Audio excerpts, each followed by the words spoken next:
Assalamu alaikum viewers and welcome back to my channel Study Law with Bushra.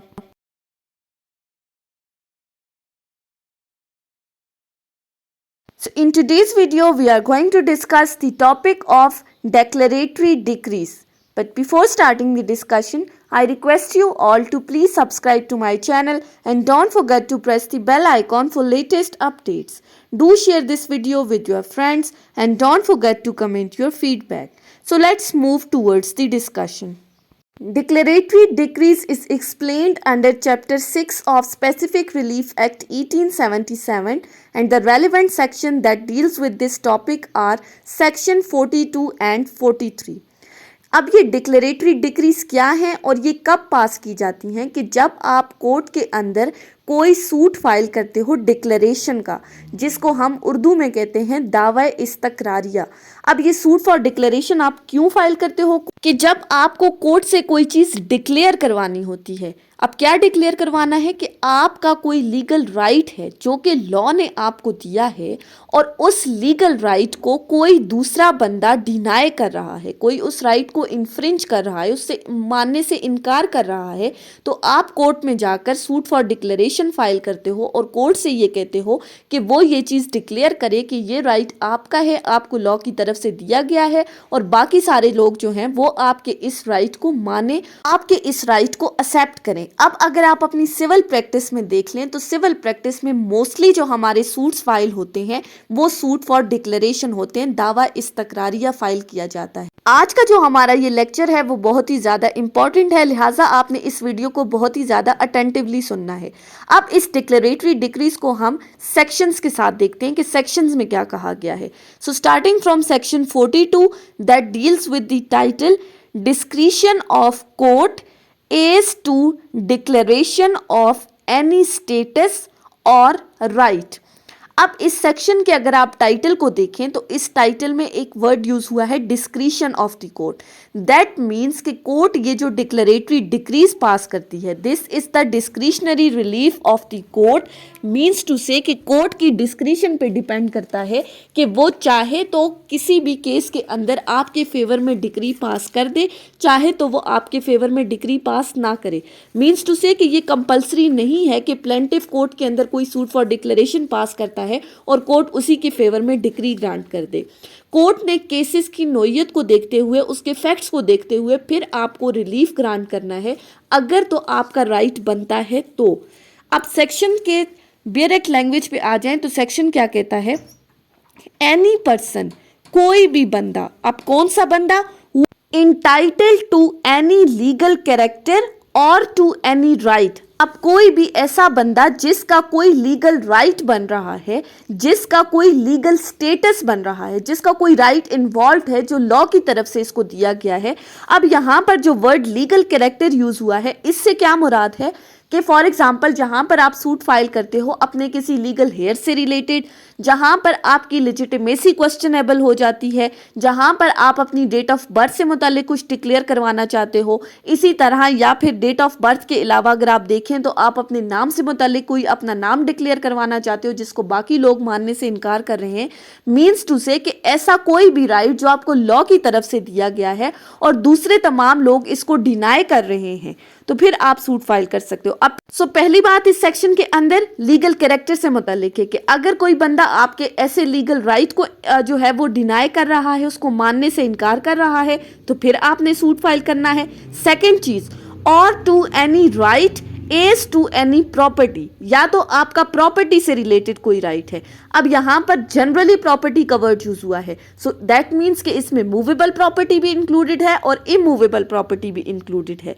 May institute a suit against any person denying or interested to deny his title to such character or right.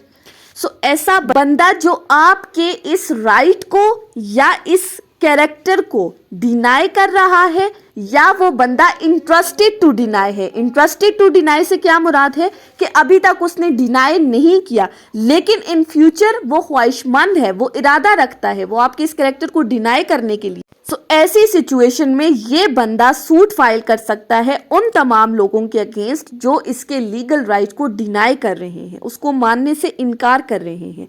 फिर further इस section में क्या कहा गया है, and the court may in its discretion make therein a declaration that he is so entitle.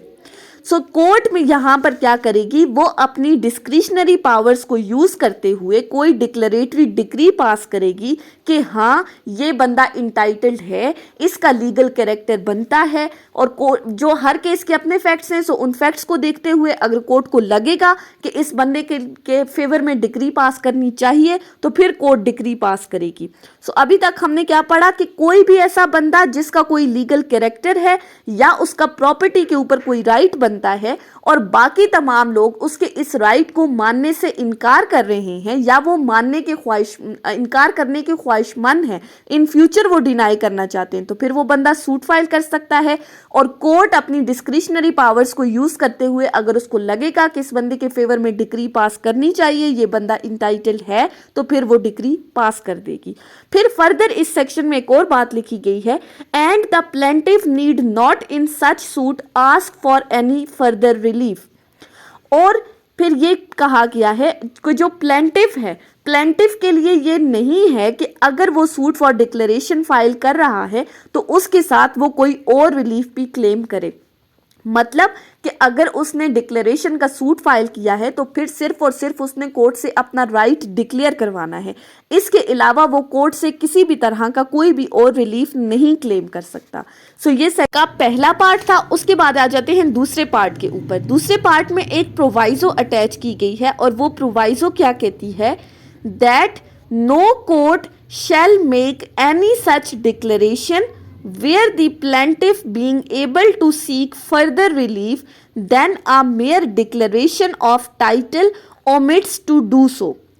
कि अब इसमें कहा गया है कि कोर्ट ऐसी कोई डिक्लेरेटरी डिक्री पास नहीं करेगी। अब कैसी डिक्लेरेटरी डिक्री पास नहीं करेगी कि जहां पर प्लेंटिफ को डिक्लेरेशन के साथ साथ कोई और रिलीफ भी क्लेम करना चाहिए था, लेकिन प्लेंटिफ अपने इस राइट को यूज करने से वो ओमिट कर देता है। प्लेंटिफ अपना ऐसा कोई राइट यूज नहीं करता। सिंपल वर्ड्स में कि जहां पे प्लेंटिफ को चाहिए था कि वो डिक्लेरेशन का सूट फाइल करने के साथ उसके अंदर कोई और फर्दर रिलीफ भी कोर्ट से मांगे, लेकिन उसने ऐसा कोई कोई रिलीफ कोर्ट से नहीं मांगा, कोई रिलीफ क्लेम नहीं किया, तो फिर ऐसी सूरत में कोर्ट डिक्लेरेशन की डिक्री भी पास नहीं करेगी।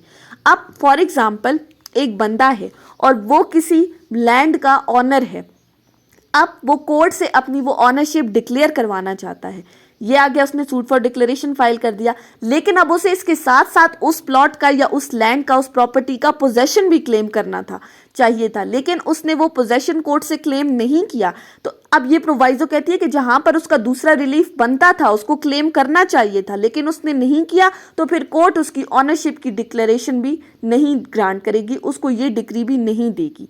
अब इसके साथ फर्दर एक एक्सप्लेनेशन अटैच की गई है और वो एक्सप्लेनेशन क्या कहती है, बहुत ही ज़्यादा इंपॉर्टेंट है और थोड़ी ट्रिकी सी भी है, सो आपने बहुत गौर से सुनना है।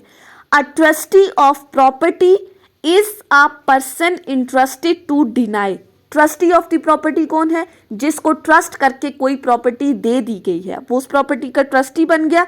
Is a person interested to deny, कि वो प्रॉपर्टी का ट्रस्टी इंटरेस्टेड टू डिनाई की कैटेगरी में इंक्लूडेड है। A title adverse to the title of someone who is not in existence, जो अभी existence में नहीं है, and for whom if in existence he would be a trustee। Simple words में अगर हम इस एक्सप्लेनेशन को समझें तो ये एक्सप्लेनेशन सिर्फ और सिर्फ इतनी बात करती है कि एक ट्रस्टी जो है वो इंटरेस्टेड टू डिनाई की कैटेगरी में फॉल कर सकता है उस पर्सन के टाइटल के एडवर्स में जो कि अभी एग्जिस्टेंस में नहीं है। यानी ऐसा बंदा जो कि अभी अनबॉर्न है, उसके अगेंस्ट जो ट्रस्टी है वो इंटरेस्टेड टू डिनाई की कैटेगरी में फॉल कर सकता है कि अगर तो वो बंदा इन एग्जिस्टेंस होता तो ये जो ट्रस्टी है इसने उसकी राइट से इनकार कर दिया होता। यानी जब तक वो पर्सन इन एग्जिस्टेंस नहीं नहीं है तो वो ट्रस्टी इंटरेस्टेड टू डिनाई की कैटेगरी में फॉल कर सकता है कि अगर वो बंदा इन एग्जिस्टेंस में आ जाता तो इस ट्रस्टी ने उसके राइट से इनकार कर दिया होता। अब ये थोड़ी सी ट्रिकी है, इसको हम एग्जाम्पल से समझेंगे तो आपको ज्यादा क्लियर हो जाएगा। फॉर एग्जाम्पल, ए एक बंदा है, उसने अपनी कोई प्रॉपर्टी दी है बी को एज ट्रस्ट। अब बी क्या हो गया, उस प्रॉपर्टी का ट्रस्टी बन गया। अब ए ने जो बी को प्रॉपर्टी दी है वो उस वक्त तक दी है एज ट्रस्ट कि जब तक जो सी उसका ग्रैंडसन है वो पैदा नहीं हो जाता। सी अभी क्या है, वो एग्जिस्टेंस में नहीं है, वो अनबॉर्न है। तो ए ने बी को प्रॉपर्टी दी है ट्रस्टीशिप में और कहा है कि जब तक सी पैदा नहीं हो जाता ये प्रॉपर्टी बी के पास रहेगी। अब जब तक वो सी अनबॉर्न है, बी इंटरेस्टेड टू डिनाई की कैटेगरी में फॉल कर सकता है। मीन्स टू से कि बी इरादा रख सकता है कि बाद में अगर सी उससे ये प्रॉपर्टी क्लेम करे तो वो इनकार कर दे कि उसका तो ऐसा कोई राइट नहीं बनता। सो ये एक्सप्लेनेशन सिंपली ये कहती है कि ट्रस्टी इंटरेस्टेड टू डिनाई की कैटेगरी में फॉल कर सकता है कि अगर जिस प्रॉपर्टी से के ऊपर जिस बंदे का हक था वो अभी एग्जिस्टेंस में नहीं है। अब उसके बाद आ जाते हैं कि हम इस सेक्शन के साथ कुछ इलस्ट्रेशंस दी गई हैं, अगर हम इनको समझेंगे तो हमें सेक्शन ज़्यादा क्लियर हो जाएगा। सो पहली इलस्ट्रेशन देखते हैं। A is lawfully in possession of certain land, कि ए के पास किसी ज़मीन की लॉफुल पोजेशन है, वो कानूनी तौर पर उसका कब्जा मौजूद है। The inhabitants of the neighbouring village claim a right of way across the land. अब वहाँ पर जो रिहायशी हैं वो ये डिमांड कर रहे हैं, वो ये क्लेम कर रहे हैं कि इस ज़मीन के ऊपर उनका कोई राइट ऑफ वे है।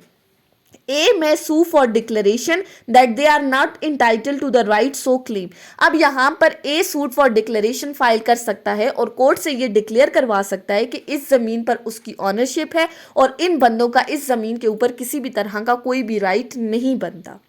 फिर उसके बाद एक और इलस्ट्रेशन दी गई है, वो इलस्ट्रेशन क्या कहती है, A alienates to B a property in which A has merely a life interest। A एक बंदा है, वो बी को अपनी प्रॉपर्टी दे रहा है लाइफ इंटरेस्ट के लिए, यानी कि जब तक बी जिंदा है वो उसकी इस प्रॉपर्टी को यूज कर सकता है। लाइफ इंटरेस्ट हमने पहले भी डिटेल में डिस्कस किया था। The alienation is invalid as against C who is entitled as the reversioner. अब अगर बी इस प्रॉपर्टी को फर्दर किसी तीसरे बंदे को ट्रांसफर करना चाहता है तो वो ऐसा नहीं कर सकता, क्योंकि ए ने जो बी को प्रॉपर्टी दी है वो सिर्फ उस हद तक दी है कि वो अपनी लाइफ टाइम में सिर्फ इसको यूज कर सकता है और इस बंदे की डेथ के बाद प्रॉपर्टी सी को ट्रांसफर हो जाएगी जो कि रिवर्जनर है, यानी रिवर्ट बैक होके आ जाएगी सी को। सी अब ए का लीगल हेयर भी हो सकता है, उसका बेटा भी हो सकता है। तो ऐसी सूरत में द कोर्ट में in a suit by C against A and B declare that C is so entitled. अब अगर यहाँ पर सी सूट फाइल करता है कि बी के पास जो प्रॉपर्टी थी वो रिवर्ट बैक होके मेरे पास आनी थी, तो सी डिक्लेयर, तो कोर्ट डिक्लेयर करेगी कि सी का राइट बनता है। उसके बाद एक और एग्जाम्पल देख लेते हैं। A is in possession of certain property। A के पास किसी प्रॉपर्टी का कब्जा मौजूद है। B alleging that he is the owner of the property requires A to deliver it to him। अब B यहाँ पर आकर सूट फाइल करता है और वो ये कहता है कि वो इस प्रॉपर्टी का ऑनर है और A से डिमांड करता है कि वो ये प्रॉपर्टी उसे वापस करे। A may obtain a declaration of his right to hold the property। अब यहाँ पर A सूट फाइल कर सकता है डिक्लेरेशन का और कोर्ट से ये डिक्लेयर करवा सकता है कि चूंकि प्रॉपर्टी का पोजेशन उसके पास है, लिहाजा इस प्रॉपर्टी के ऊपर बी का किसी भी तरह का कोई भी राइट नहीं बनता। ये था सेक्शन 42। उसके बाद आ जाते हैं सेक्शन 43 के ऊपर। अब सेक्शन 43 क्या बात करता है? सेक्शन 43 कहता है इफेक्ट ऑफ डिक्लेरेशन, यानी कि कोर्ट ने जो डिक्लेरेटरी डिक्री अंडर सेक्शन 42 पास की है उसका इफेक्ट क्या है। So section states that a declaration made under this chapter is binding। अब यहाँ पर जो डिक्लेरेटरी डिक्री पास हुई है उसकी बात की है कि वो किन किन के ऊपर बाइंडिंग है। सो पहली बात, it is binding only on the parties to the suit. पहली बात कि जो सूट के अंदर पार्टीज हैं, प्लेंटिफ डिफेंडेंट, उनके ऊपर बाइंडिंग है। Secondly, persons claiming through them respectively, या कोई भी बंदे जो उनके बिहाफ पर सूट फाइल कर रहे हैं, मीन्स टू से कि जो उनके रिप्रेजेंटेटिव्स हैं उनके ऊपर बाइंडिंग है। And where any of the parties are trustee on the person for whom if in existence at the date of declaration such parties would be trustees। Thirdly कहा गया है कि जो ट्रस्टीज हैं, पार्टीज उनके ऊपर बाइंडिंग है, और ट्रस्टीज के केस में वो बंदे जो अनबॉर्न हैं, जो अभी एग्जिस्टेंस में नहीं है, लेकिन अगर वो जिंदा होते, वो इन एग्जिस्टेंस होते उस दिन जिस दिन डिक्लेरेशन की डिग्री पास की जा रही है, तो फिर ये डिक्लेरेशन की डिग्री उनके ऊपर भी बाइंडिंग हो जाती। अब इस सेक्शन 43 के साथ एक एग्जाम्पल दी गई है जिससे हम इसके इफेक्ट को इजीली समझ सकते हैं। A Hindu in a suit to which B, his alleged wife, and her mother are defendants, seeks a declaration that his marriage was duly solemnized and an order for restitution of his conjugal rights. A एक हिंदू है, वो suit file करता है अपनी wife के against जो कि B है, और कोर्ट से ये डिक्लेरेशन सीख कर रहा है कि उसकी मैरिज जो है वो ड्यूली सोमनाइज्ड हुई है, और वो साथ ही साथ कॉन्जुगल राइट्स के लिए भी क्लेम कर रहा है। अब the court may make a declaration and order. अब यहां पर कोर्ट जो है वो डिक्लेरेशन कर देगी, डिग्री ग्रांट कर देगी, but C is claiming that B is his wife, then sues A for the recovery of B. लेकिन यहाँ पर C एक थर्ड पर्सन है जो कि सूट फाइल करता है A के अगेंस्ट, और ये अलेज कर रहा है कि B उसकी वाइफ है।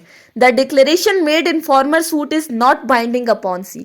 अब यहाँ पर जो हमने बात की कि कोर्ट ने जो डिक्लेरेशन की डिग्री ग्रांट की है in the suit of A and B, वो सी के ऊपर बाइंडिंग नहीं है, बिकॉज हमने कहा कि बाइंडिंग कब होगी, वो पार्टीज टू द सूट पर होगी। So A and B are parties to the suit, are plaintiff defendant. C is the third person जो कि एक फ्रेश सूट फाइल कर रहा है, वो फॉर्मर सूट में पार्टी नहीं है, लिहाजा उसके ऊपर ये डिक्लेरेशन की डिग्री बाइंडिंग नहीं है।